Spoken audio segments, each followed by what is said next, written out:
Boy, we've come a long way. You know, in the old days, there were no lights, no heat, no creature comforts. Just creatures. Everyone comfy? No, sir. Not at all. Nowadays, you just plug everything into your car. You got lights, heat. We are out of pesto. I'll make a run. Hey, everybody comfy? No. Okie doke. 우리 시대 가장 진화한 전기차, 양방향 충전에 완전히 새로운 현대 아이오닉 5.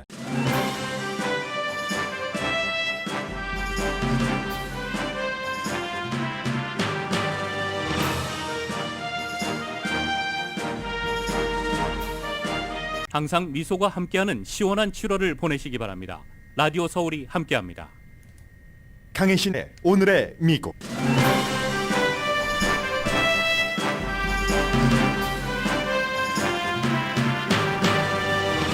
미국과 중국 리더가 대만에 대해 서로를 경고했습니다. 시진핑 중국 국가주석이 바이든 대통령에 한 대만 갖고 불장난하면 누구라도 화상을 입을 것이라는 경고는 처음 있는 일은 아닙니다. 다만 시진핑의 입에서 나왔다는 게 중요합니다.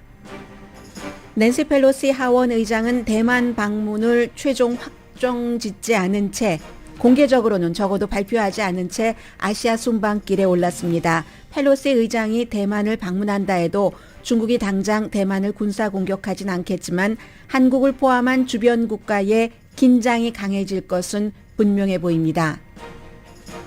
연방 상원에 이어 하원도 2,800만 달러 규모의 반도체 칩 생산 기금을 초당적으로 통과시켰습니다. 중국보다 이 분야에서 앞서가겠다는 미국 정치인들의 의지가 반영된 법안입니다.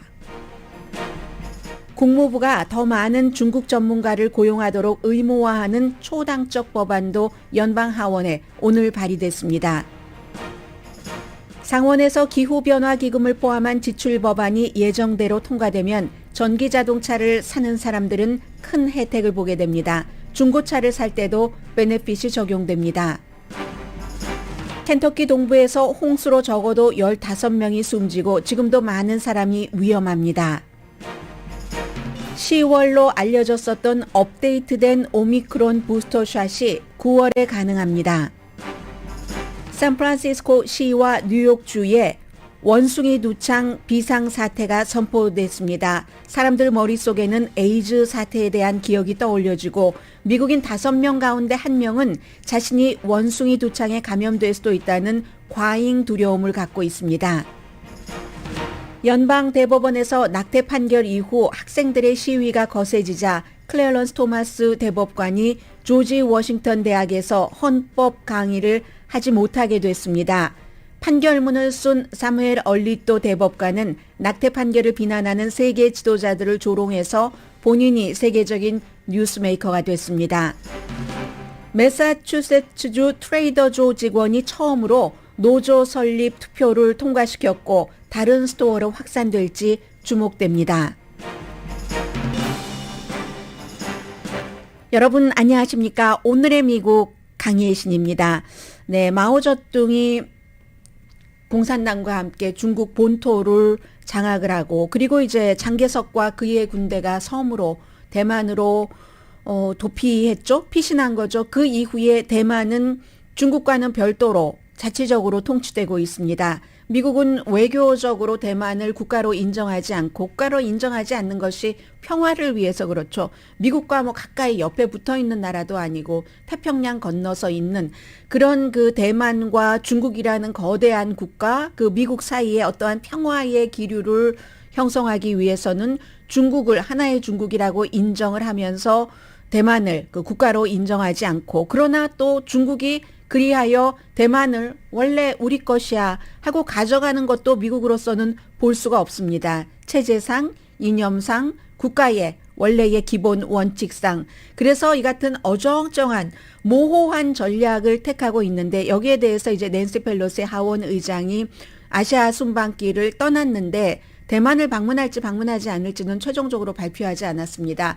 그리고 왜 지금 뭐 바이든 대통령조차도 국방부에서 지금 대만 방문은 적절한 시기는 아니라고 본다라고 얘기까지 했는데도 펠로시는 대만을 방문하기를 원하는지, 그에 따른 그 이후의 후속 조치는 어떻게 될지 정확한 것은 일이 일어나 봐야 알기 때문에 아무도 확신할 수는 없지만, 그러나 대략적인 중국이라는 큰 함대보다 더 큰 국가와 미국처럼 또 함대보다 더 큰 국가가 분쟁을 일으키고 군사적으로 격돌하고 하는 일이 쉬운 건 아닙니다.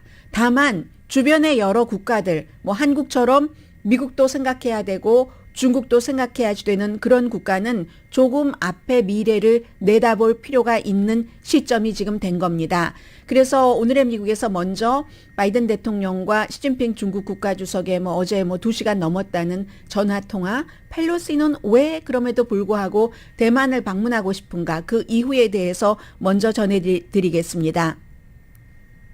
기본적으로는 이제 낸시 펠로시 하원 의장의 중국 방문이 이 미묘한 그 균형, 밸런스를 깨트릴 수 있기 때문에 그렇죠. 미국의 대표단이 대만 자주 방문했습니다.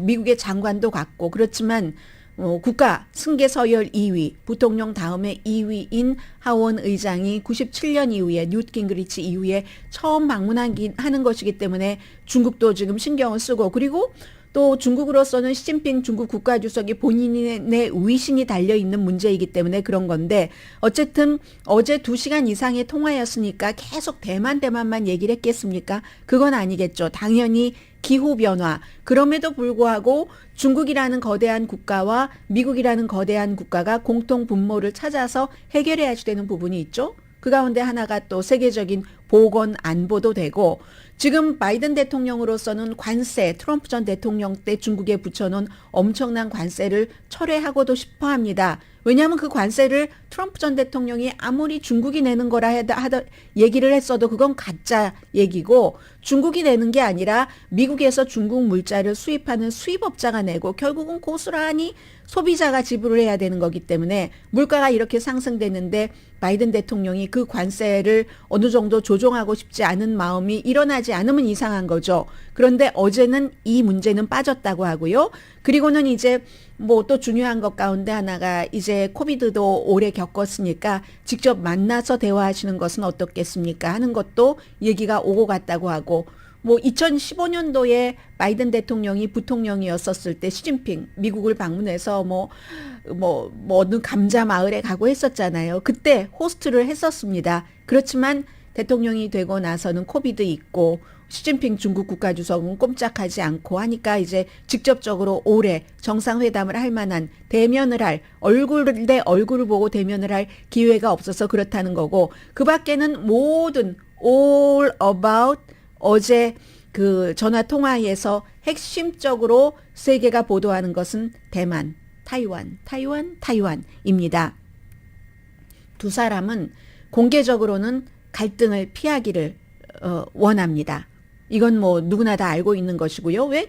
서로가 다칠 수 있기 때문에. 그렇지만 이제 미국에서는 서로 차이가 있는데 그 차이를 관리할 책임이 있다. 중국과 미국 지도자는 그런 얘기를 하니까 중국은 근데 문제는 미국이지. 미국이 지금 중국을 최대 라이벌로 보면서 장기적으로 도전적인 그런 국가로 보는 것 아니야? 미국으로선 그렇게 볼 수밖에 없고, 이런 문제들이 오고 가면서 결국은 바이든 대통령이 시진핑 주석에게 한 말은, 미국은 하나의 국가를 인정을 하지만, 그렇지만 중국이 일방적으로 대만의 위상을 바꾸려고 하는 행동을 하면은 그 같은 움직임 요즘 좀 하고 있다고 보잖아요. 왜냐하면 중국이 필요하다면 우린 대만에 군사력을 쓸 수도 있다고 계속 반복해서 얘기를 해오니까. 그런데 그러한 것은 우리가 절대로 반대한다. 그런 말조차 하는 것도 불필요하다. 이런 얘기들을 한 거죠. 그러면서 이제 미국은 대만을 외교적으로 하나의 국가로 인정하지는 않지만 이 중국에 먹히는 것을 막기 위해서 무기를 팝니다. 시스템을 강화하기를 원하고, 중국은 그랬더니 뭐라고 얘기하냐면 play with fire라고 얘기하잖아요. 불장난하면 타버릴 거다. 근데 화상을 입는다, 이 정도의 얘기겠죠. 강한 말이긴 합니다. 대통령과 한 나라의 지도자 사이에서 오고 간 말은. 그런데 전례 없는 건 아닙니다. 올해 초에 미국의 의회의 의원들 대표단이 대만을 방문했을 때도 중국에서 그런 얘기가 나왔고 외교부에서 국방부는 또 지난해에 직접 대만을 향해서 불장난하면 다친다 이런 얘기를 했지만 이번에는 시진핑이 바이든 대통령에게 했다는 것에서 굉장히 중요하고요. 그럼 다음 주에 대만을 정말 방문을 하면은 어떤가? 여기에 대해서 기본적으로는 그렇다고 큰 군사적인 충돌이나 군사적인 일이 있으리라고 생각하지는 않습니다. 펠로시 하원 의장도 뭐 대통령 승계 서열 2위이기 때문에 당연히 펠로시 하원 의장이 이러한 때 중국을 방문하면 미국의 뭐 군용기를 타고 가고 군사적인 어떠한 호위 같은 것이 있는 것은 의전상으로도 당연하고 또 해야 되는 것일 수도 있고 어떠한 일이 일어날지 모르니까 그렇지만 그렇다고 해서 그러한 일이 일어난다는 건 아닙니다. 다만 그것보다 조금 약한 단계로 만약에 펠로시 하원 의장이 방문한다면 중국이 뭔가를 보여주기는 하겠지만 그러면 왜 펠로시 의장은 이렇게 긴장을 일으키면서까지 대만을 방문하고 싶어 하는가? 펠로시 의장은요, 30년 넘게 의정 활동하고 정치 활동을 하면서 항상 베이징에 대해서 굉장히 강하게 비난을 했었던 사람입니다. 1989년도 천안문 사태. 그때를 민주당의 여러 가지 민주적인 가치를 가지고 가는 사람이잖아요. 물론 공화당도 민주주의 가치를 가지고 가는 그런 당입니다만 유난히 이 낸시 펠로시 하원 의장은 국내 이슈에서나 국제 이슈에서나 무척 진보적인 사람입니다. 시위를 유혈로 진압해서 그 천안문 광장의 그 배너 거기에 대해서 비난하는 배너 이 뒤에 낸시 펠로시 의장이 있었던 적도 있고 그리고 홍콩의 민주화 시위 때도 2019년도에 얼마나 낸시 펠로시 하원 의장이 지지를 했습니까? 펠로시 의장은 그러니까 공산당 이거는 안 된다 하는 것을 민주당인데도 민주당 하원 의장으로서 분명히 보여주기를 원하고 있고 이 점에 있어서는 민주당과 공화당이 똑같습니다. 오히려 지금 공화당이 더 낸시 펠로시 하원 의장이 대만을 방문해야지 된다고 하고 1997년도 낸시 펠로시 이전에 지금까지 미국에서 유일하게 하원 의장으로 대만을 방문한 뉴트 깅그리치 공화당 전 하원 의장도 펠로시가 대만을 방문하는 것을 지지합니다. 그래서 대만도 이 펠로시 하원 의장을 좋아하지만 이 대만이 낸시 펠로시 하원 의장에게는 어떤 정치적인 마음이라고 할까요? 이런 때는 하트라고 쓰는 게 더 와닿겠죠, 미국에서. 그런 겁니다. 대만이 예를 들어서 국내 이슈와도 연관이 되는 어떤 동성 결혼이라든가 이런 것에 대해서도 지지하는 분위기가 있고 중국은 그렇지 않고 하는 그런 모든 것들 때문에 펠로시로서도 대만을 지지하는 것이 필요하고 대만 총통도 베이징의 위협을 아랑곳하지 않고 웰컴 투 마이 월드 지금 하고 있는 겁니다. 대만도 민주주의 가치, 진보 정책을 좋아하기 때문에 펠로시의 하트에는 대만의 그 민주적인 가치와 같이 들어가 있기 때문에 방문하고 싶어 하고요. 시진핑 주석으로서는 이제 올해 말에 공산당 전당대회에서 임기 3번째를 인준을 받아야지 되는데 중국 사람들이 코비드-19을 중국이기 때문에 공산당이기 때문에 할 수 있었던 너무 강하게 막은 것 이러한 것에 대해서 아주 싫어하는 분위기가 많고 그로 인해서 경제적으로 타격을 받은 계층들도 있고 경기도 지금 아주 슬로우하잖아요. 둔화되고 있고 그러한 상황에서 이 시진핑 중국 국가주석이 내가 3번째 임기, 영원 집권, 장기 집권 이런 시나리오를 쓰려면은 지금 전부 방방 곳곳에 본인의 사진을 붙여놓고 하는 것만으로는 안 되는 겁니다. 민족적인 감정. 애국심이라고도 볼 수 있는 거죠. 그럴 때 애국심을 지도자가 강조할 때 가장 중요한 것은 랜드. 물론 이 경우는 섬이지만 대만은 우리 땅이야. 애국심을 고취시켜서 본인이 인기를 얻고 이런다는 심정이 있는 겁니다. 그래서 지금 대만 사람들은 그런데 약간 현상유지라고 할까요? 중국과 경제적으로 미국도 중국과 싸우면서도 경제 교류라든가 이해관계가 맞는 건 하잖아요. 대만도 마찬가지죠. 현상 유지하면서 과거에 홍콩처럼 자유 누릴 것을 누리면서 경제적으로는 중국과 연관 짓는 것을 좋아합니다. 그런데 최근에 중국에서 필요하다면 우리 군사력을 쓸 수도 있어 하니까 민방위 훈련도 하고 그리고 이제 지금이 또 마침 그 연례 군사훈련, 이 군사훈련이라는 것은 한국이 군사훈련할 때 북한으로부터의 침공에 대비해서 하는 것처럼 베이징으로부터의 침공에 대비해서 닷새 동안 군사훈련하고 민방위 훈련하고 그리고 이제 군인들을 더 많이 모으고 확장하고 군사력을 확대하고 하는 것. 그럼에도 불구하고 대만은 미국의 도움이 없이는 중국의 공격으로부터 살아날 수가 없습니다. 미국에 붙어야 되는 거예요. 대만은 지금 이런 상황에서 오늘 아침에 그 많은 매체에서는 어쩌면 중국이 대만을 침공한다면 그 침공이 당겨질 수도 있다는 그런 최근에 수정된 보고서가 많이 나온다는 겁니다. 이번이 완전히 그 불을 붙이는 인화점이 돼서 인도 태평양 담당 차관보인 엘리 라이터도 마찬가지로 이번 주에 그 지역에서 중국의 군사적인 태세가 훨씬 공격적으로 변하고 있다고 얘기를 합니다. 미국에 보여줘야 되는 거잖아요. 낸시 펠로시 지금이라도 오지 말아라 하고 중국은 얘기를 하는 거고 원래 대만과 미국은 중국이 대만을 침공하더라도 그 시점을 지금 2022년이잖아요. 2025년이나 2030년 정도로 추정을 했습니다. 그런데 뉴욕타임스에서 최근에 2025년이 아니라 앞으로 18개월 안에 18개월 아니면 언제입니까? 그 이전이잖아요. 그럴 때도 될 수 있다. 하기 때문에 미국과 군사협력을 대만은 지금 강화해야 된다. 그리고 대만으로서는 18개월 뒤던 7년 뒤던 중국이 대만을 침공할 수 있는 가능성은 언제나 열려 있으니까 우리는 빨리 하면 빨리 할수록 좋다 하는 것. 지금까지는 임박하지 않다고 봤고 대만 정보국도 3월에 올해는 아니다라고 했는데 4월 달에 낸시 펠로시가 대만을 방문한다고 처음에 발표를 했잖아요. 코비드 때문에 지금으로 미뤄진 것이긴 하지만 대만 외무장관은 지난달에 어쩌면 러시아가 우크라이나를 침공해서 성공하지 못한 것이 중국을 잠깐 멈추게 할 수 있을 거야 라고 하는 얘기도 하면서 한편 국방부는 무슨 의무 병역제 같은 것을 확장한다던가 이런 것을 널리 펼치고 있고요. 지금 미국의 중앙정보국장은 지난주에 임박하진 않았다. 그러나 그 긴장은 높아진다. 가능성도 높아진다 라고 했고 가만히 생각해 보면은 바이든 대통령도 최근에 3번이나 이게 말실수인지 아닌지 잘 모르게 아주 애매모호하게 군사훈련하면 미국은 대만을 지킬 것이다 라고 3번이나 얘기를 했잖아요. 전략적인 모호함, 하나의 중국이란 말은 계속하면서 그래서 지금 미국은 대만에 어떤 것을 지금 추천하고 있냐면 러시아의 공격을 우크라이나가 이제 막을 수 있는 트럭 같은 시스템에 실어서 공격할 수 있는 대공 미사일 같은 이런 시스템으로 방어를 해야지 된다라고 얘기를 합니다.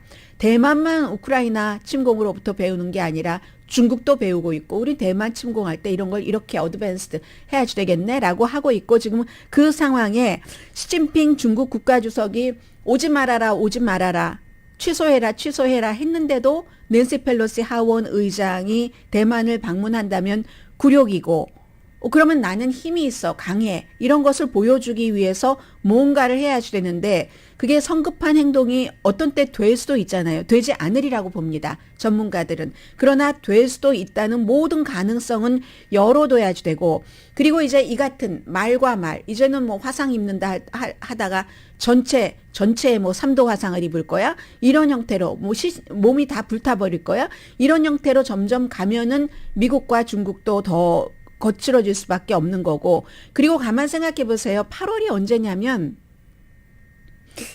오늘이 29일이네요. 다음 주가 이제 8월입니다.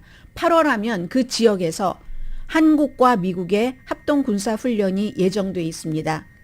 트럼프 전 대통령이 싱가포르에서 김정은 위원장과 만나고 독대 회담을 하고 나서 아무에게도 알리지 않고 기자회견에서 회담 직후에 한 기자회견에서 앞으로 그 한미 합동 군사훈련은 돈도 많이 들고 북한이 생각할 땐 북한의 입장에선 도발이지. 그러니까 안 하겠어 하고 안 한 지 몇 년의 세월이 흘렀습니다.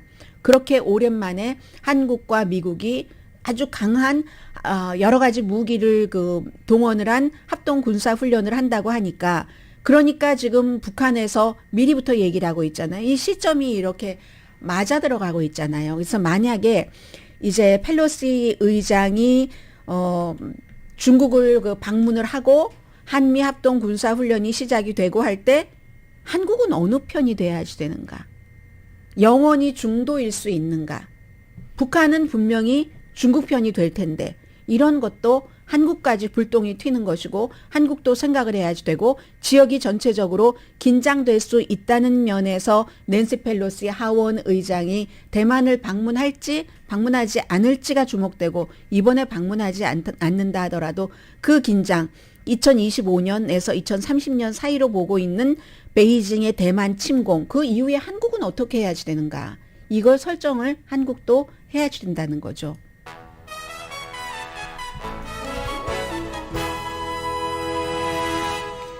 오늘의 미국은 존경받는 기업 17년 연속 1위, 소비자 신뢰도 1위인 유한양행 뉴오리진 미주 총판 피부과학 셀리온, 이민법 가정법 전문 제인정 종합법률 사무소, 절개를 최소화하는 복강경 수술 전문 장지아 외과, 프리미엄 고기 쌈밥 전문 레스토랑 쌈, 검정콩 생순두부 수라원 순두부, 리프팅의 명가 미러클 레이저 클리닉, 한국 홈쇼핑 공동펀입니다. 잠시 뒤에 실용 뉴스 그리고 또 의회에서 지금 조금씩 달라지고 있거든요. 공화당이 좀 초조해질 것 같고 바이든 대통령이 그나마 조금씩 숨을 쉴 수 있는 그리고 이것 역시 중국과도 연관이 됩니다. 잠시 뒤에 전해드립니다.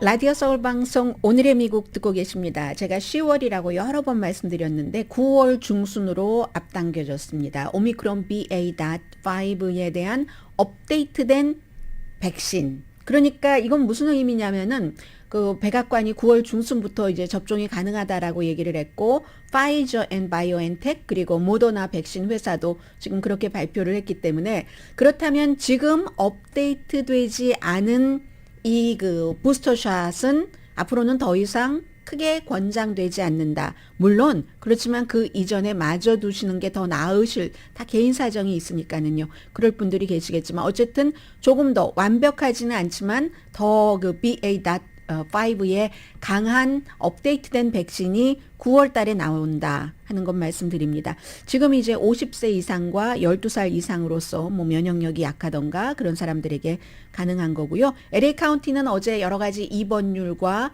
또 그 확진율 이런 것들을 봤을 때 마스크 착용 의무화는 안 해도 되겠다고 결론을 내렸습니다. 그러나 뭐 회사라든가 아니면 가게 등에서 자발적으로 그 마스크를 쓰면 좋겠다 하는 것까지 같이 했고요.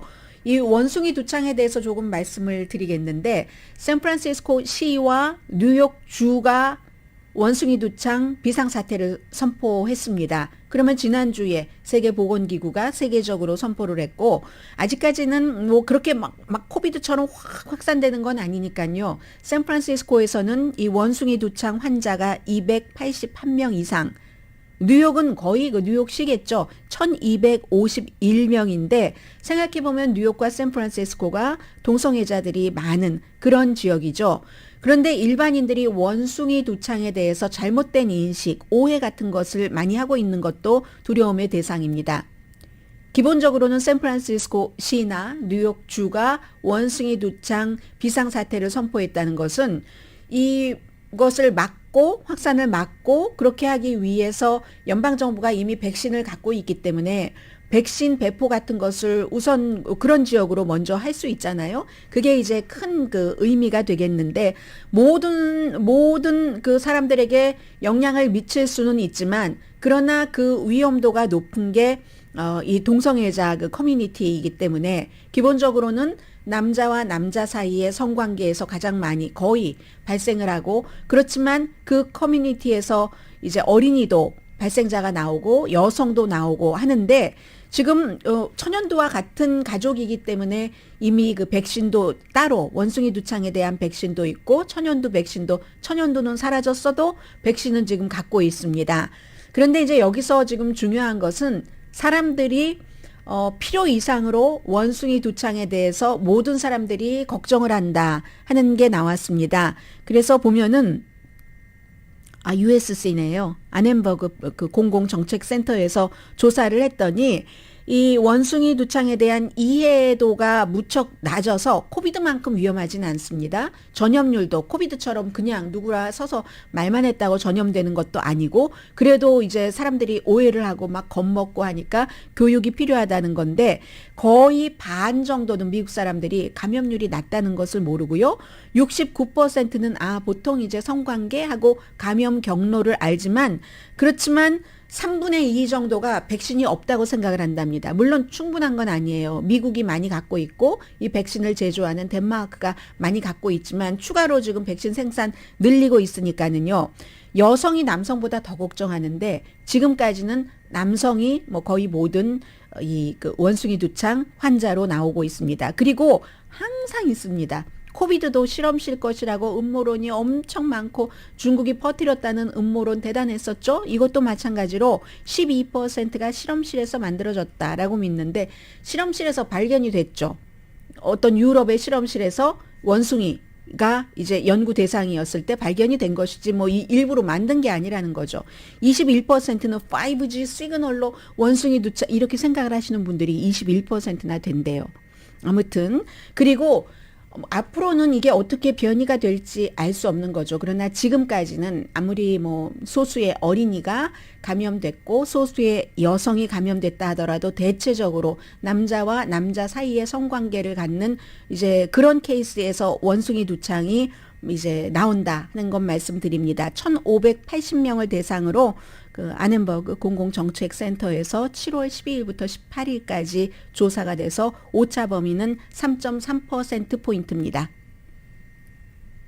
초당적인 의회 법안이 많이 나오고 그 가운데 지금 두 가지가 중국을 겨냥한 거고 기본적으로는 칩을 지원하는 거, 칩 공장 미국에 세우는 거 지원하는 이것은 한국도 신경 써야 된다니까요. 한국은 중국도 신경 써야 되고 미국도 신경 써야지 되고 지금은 바이든 대통령이 한국이 어떻게 잘 좀 봐주세요 하지만 이렇게 국가적으로 돈을 많이 지원하고 할 때는 한국도 이제 그 반도체 칩에 대해서 그 업계에서는 이미 생각을 하고 있을 것이고 그 다음은 뭐지? 국가적인 것으로는 이렇게 무슨 뭐 쭉쭉쭉 가는 것 있잖아요. 반도체, 화장품, 문화, 그 다음에 또 다시 반도체, 선박으로 시작해서 반도체, 그 다음에 다시 선박 조금 떴는데 또 반도체는 어떻게 되는가 생각을 해야지 된다는 의미에서 말씀을 드립니다.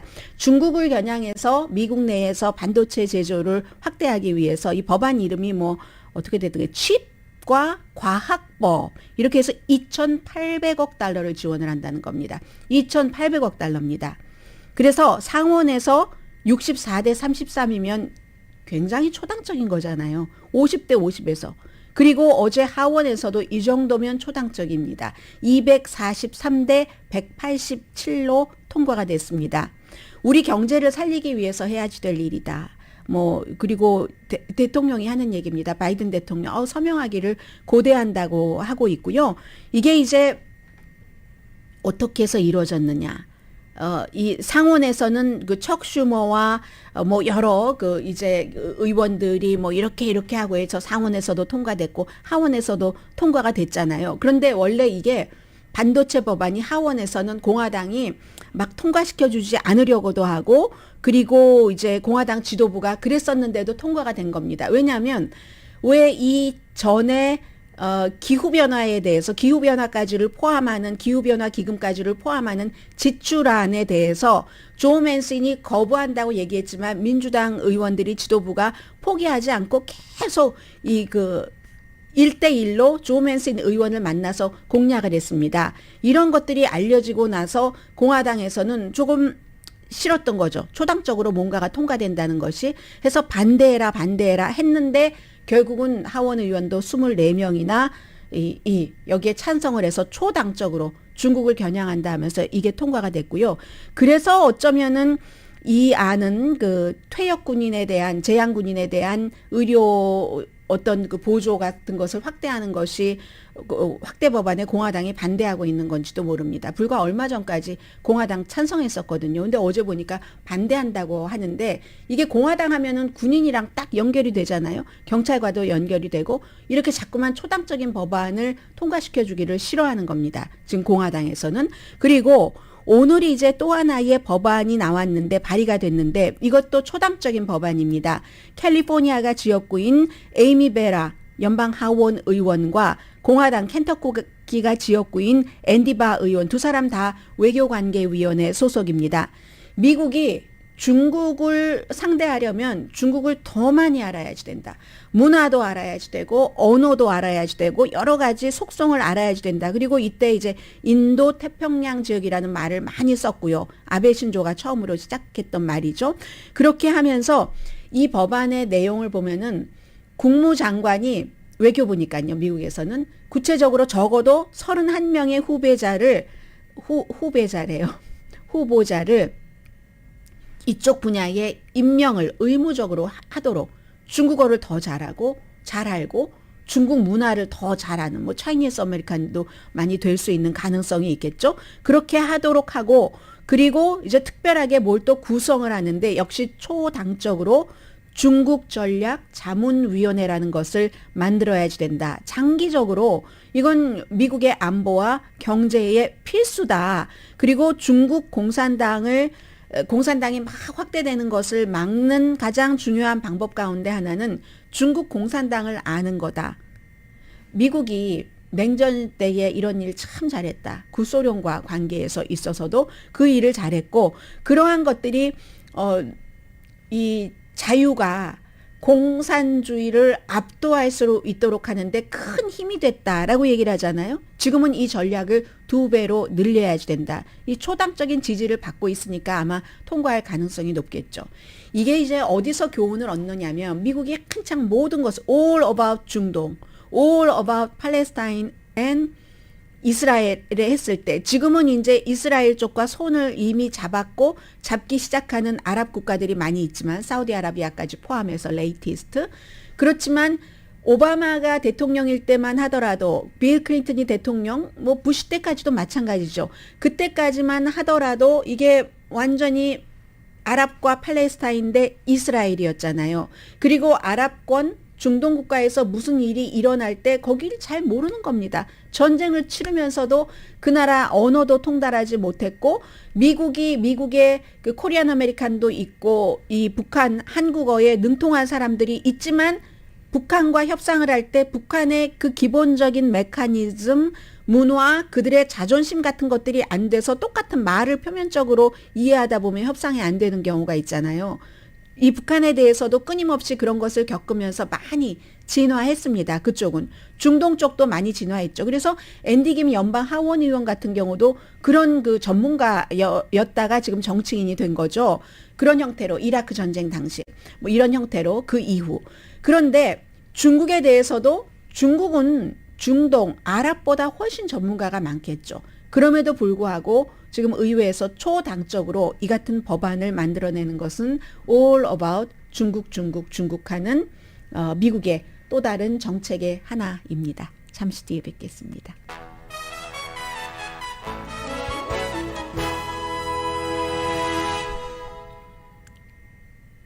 라디오 서울 방송 오늘의 미국 듣고 계십니다.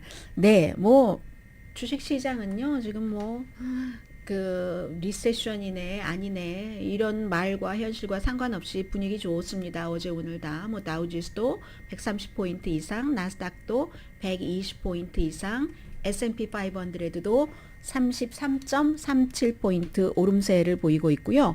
그리고 이제 그 지출한 여러 가지 뭐 처방약 값이라든가 오바마 케어에 대해서 보조 확대를 연장하는 이런 것 다 기금이 포함된 이 지출안의 가장 중요한 것 가운데 하나가 기후변화에 관한 기금안. 이 기후변화에 대한 기금안이라는 것은 기후변화를 막기 위해서 새로운 재생에너지 산업에 정부가 돈을 막 지원하는 거잖아요. 미국이 요즘 지원 많이 해요. 칩에도 지원하고 기후변화 업계에도 지원을 하고 그런 건데 그 기후변화에 지원하는 그 돈으로 그동안 많은 분들이 전기자동차 비싸서 못 사라고 얘기하셨던 분들이 계시는데 현재는 이제 미국에서 만들어지는 어떤 그 기준에 따라서 $7,500 연방정부 보조금이 있고 주정부에서도 해주는 것도 있고 하는데 이게 이제 가능해져서 세금 공제 혜택을 준다는 겁니다. 그래서 배터리나 미네랄이 뭐 예를 들어 뭐 미국산이거나 아니면 그 무역 파트너가 미국과 무역 파트너라면 그러한 것들이 오는 국가가 뭐 이런 것들. 근데 배터리는 북미에서도 많이 생산되니까요.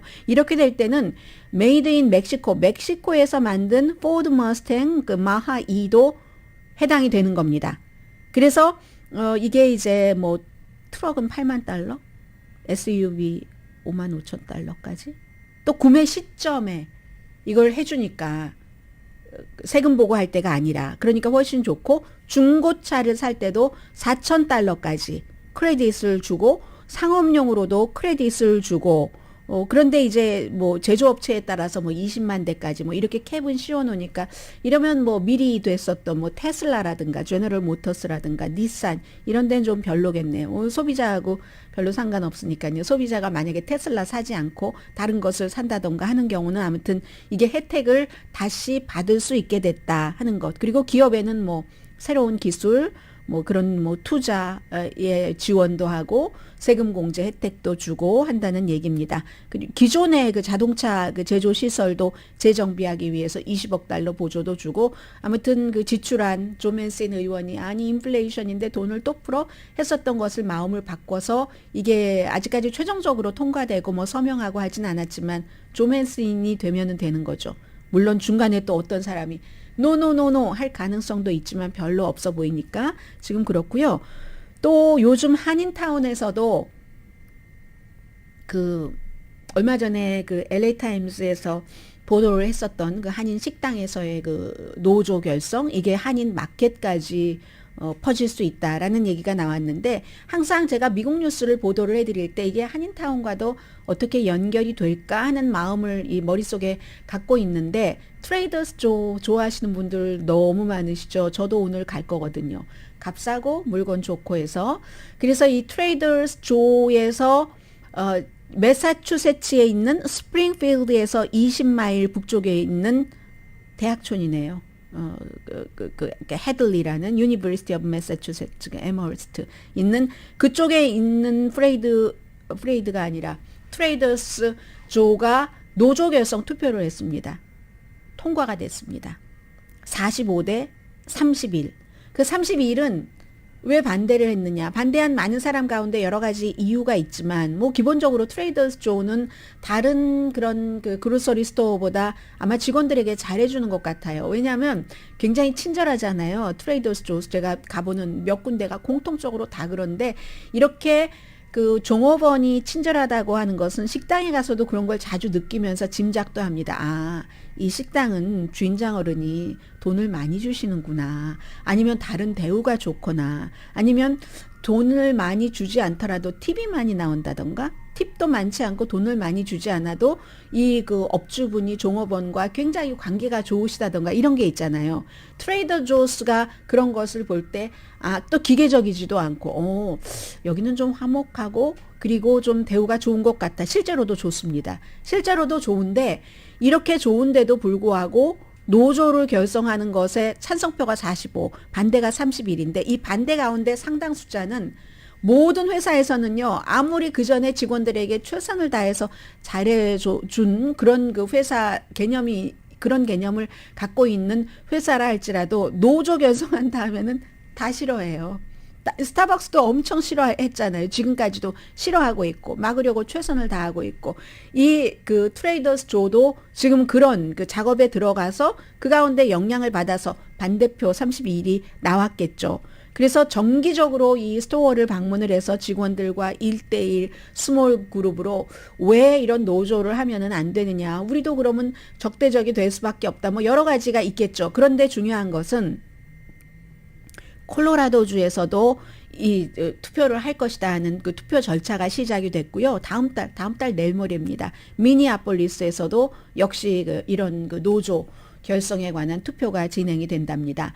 트레이더스 조가 미국에 500군데 스토어가 있다고 하거든요. 저는 그 가운데서 가장 자주 가는 곳이 1호점이잖아요. 1호점이 저희 집에서 가까워서 1호점을 많이 가고 있는데 역시 사적인 감정이 들어가네요. 뉴스를 그냥 슬쩍 스치고 지나가도 될 것을 감정을 실래요. 아무튼 이렇게 노조 이 찬성 투표가 나오고 나니까 회사에서는 일단 그 스토어에 대해서 직원들과 바로 협상에 들어갔습니다. 임금이라든가 베네핏, 조건 등에 따라서. 처음에는 트레이더 조스가 좋았죠. 좋았다가 이게 감염자가 나왔잖아요. 그 제일 먼저 나온 스토어 가운데 포함이 되잖아요. 임금도 시간당 $4를 그 이후에 올렸다고 하는데 아무튼 그렇습니다. 이게 추세인 겁니다. 스타벅스 12월 달 이후에 지금까지 200군데 스토어에서 노조 만든다 결성 찬성표가 더 많아서 그렇게 통과가 됐고 애플도 그렇죠. 아마존도 그렇죠. 다 노조 좋아하는 그런 그 사주 없다니까는요. 추세인 겁니다. 잠시 뒤에 어느 뉴스를 전해드릴까요?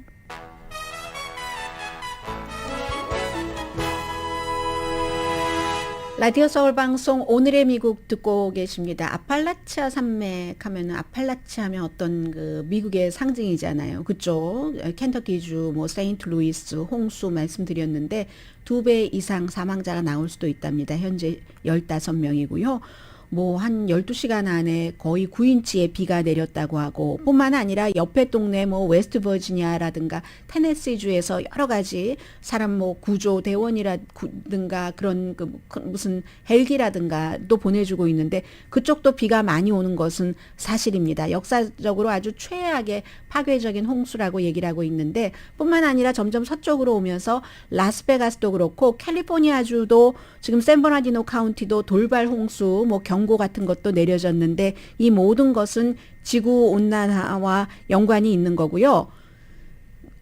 클래런스 토마스 연방 대법관이 결국은 조지 워싱턴 대학교에서 이제 가을에 헌법 강의를 하기로 돼 있는데 그것을 안 한다고 학교 측에 알렸습니다. 본인이 하기 싫어서 안 하는 게 아니라 할 수가 없어서 학생들이 시위를 했을 때 이 낙태법에 대해서 그 같은 판결을 내린 뒤에 학생들이 젊잖아요. 진보적이잖아요. 막 반대하고 이런 교수 싫어요 했을 때도 학교는 뭐 여러 가지 의견을 다 수렴해야지 된다 했는데 결국은 본인이 자진 사퇴를 했고요.